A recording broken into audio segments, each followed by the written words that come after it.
सही नहीं है, महलू मठाई तो दही नहीं है।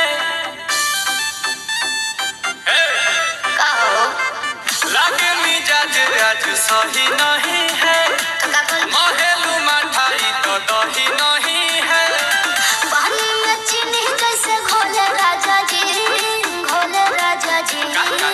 पानी में चीनी कैसे घोले राजा जी, घोले राजा जी। कमरिया गोले गोले, कमरिया गोले गोले, कमरिया गोले गोले गोले गोले डोले राजा जी। कमरिया गोले गोले गोले गोले डोले राजा जी। कमरिया गोले गोले गोले गोले डोले रानी जी, कमरिया गोले गोले गोले गोले डोले रानी जी।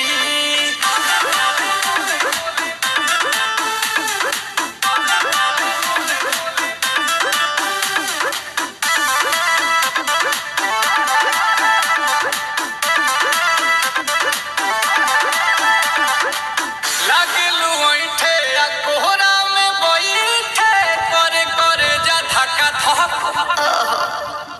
कहेलू झूठे की जाला ना उठे, होखेला हमारा कसक। हटो ना।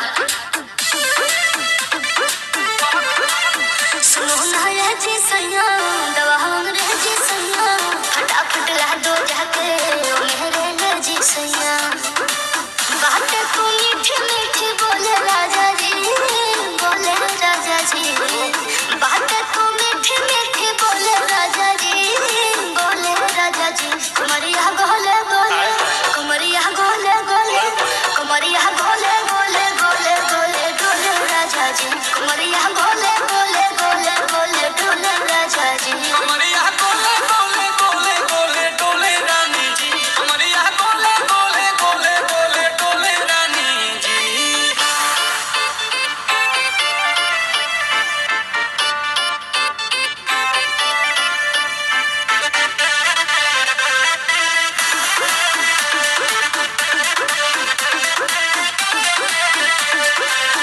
एहो हसीना इशारों के बिना, सीना से जलुआ के शॉट होला ए रानी गरम जवानी। पानी पिए लुगाटा कट